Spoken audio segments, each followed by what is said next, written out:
হাসনাত আবদুল্লাহ কী বলছে বুঝতে পারছেন না আপনারা?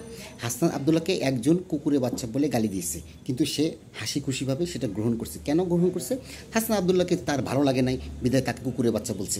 বলতেই পারে, তার ব্যক্তি স্বাধীনতা থাকতেই পারে, তাকে কুকুরে বাচ্চা বলছে বা যে যে গালাগালি করুক তার স্বাধীনতা থাকতেই পারে। এই স্বাধীনতা থাকতে পারে, স্বাধীনতাটা বহাল আছে বর্তমান সরকার আমলে, ঠিক আছে, মানে তত্ত্বাবধায়ক সরকার আমলে যে বহাল আছে, এই স্বাধীনতার কারণেই সে হাসনাত আবদুল্লাহ খুশি হয়েছে যে আমাকে গালি দিছে কেউ, কোনো আমি তার প্রতি প্রোটেকশন নিচ্ছি না, তার প্রতি অ্যাকশন নিচ্ছি না, তাকে মামলা করতেছি না, হাইকোর্টে দৌড়াদৌড়ি করাচ্ছি না, ঠিক আছে। এই যে একটা স্বাধীনতা, যে কুকুরের বাচ্চা বলার পরও সে কিন্তু কোনো অ্যাকশন নেয়নি, ঠিক আছে। এইটাই হলো মেন কথা। যেমন আপনারা আগে যখন চার দোকানে বসতেন, ঠিক আছে, চার দোকানে বসে কি বিএনপি সম্পর্কে আলোচনা করতে পারতেন, জামায়াতের সম্পর্কে আলোচনা করতে পারতেন, জাতীয় পার্টির সম্পর্কে আলোচনা করা যেত, যেহেতু তারা পাওয়ারে ছিল।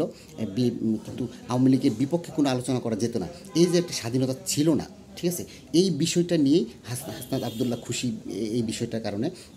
কারণ তাকে গালাগালি করার পরও সে স্বাধীন আছে, তাকে কেউ কিছু বলতেছে না, ঠিক আছে। তা কেউ যে গালি দিছে তার প্রতি কোনো অ্যাকশন হচ্ছে না।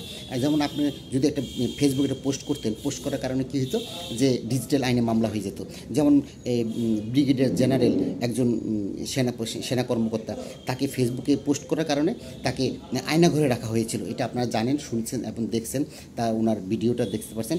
একদম ফেসবুকে পোস্ট করার কারণেই কিন্তু ডিজিটাল আইনে মামলা করা হয়নি, তাকে আয়নাঘরে আটকে রাখা হয়েছিল। এই যে একটা স্বাধীনতা তাকে দেওয়া হয় না। কিন্তু এখন হাসনাত আবদুল্লাহ কী বলছে যে আপনারা এখন স্বাধীন। এই স্বাধীনতার কারণেই তারা এই ছাত্র আন্দোলন করেছে, যেন যখন যার ইচ্ছা সে বলতে পারেন, ফেসবুকে পোস্ট করতে পারেন, ইউটিউবেও পোস্ট করতে পারেন, কোনো সমস্যা নেই। যেহেতু কেউ কখনো মামলা টামলা করবেন, ডিজিটাল আইনে কোনো মামলা হবে না, ঠিক আছে। এর জন্য হাসনাত আবদুল্লাহ খুশি হয়েছে যে আমাকে গালাগালি করেন, কোনো সমস্যা নেই, যে এখন আর কেউ কোনো মামলা করবে না, ডিজিটাল আইনে মামলা করবে না। এবং ফেসবুকেও বলে দেন আপনারা গালাগালি করেন, কোনো সমস্যা নেই, কেউ মামলা করবে না। এই জন্য হাসনাত আবদুল্লাহ খুশি হয়েছে। ধন্যবাদ আপনাদের।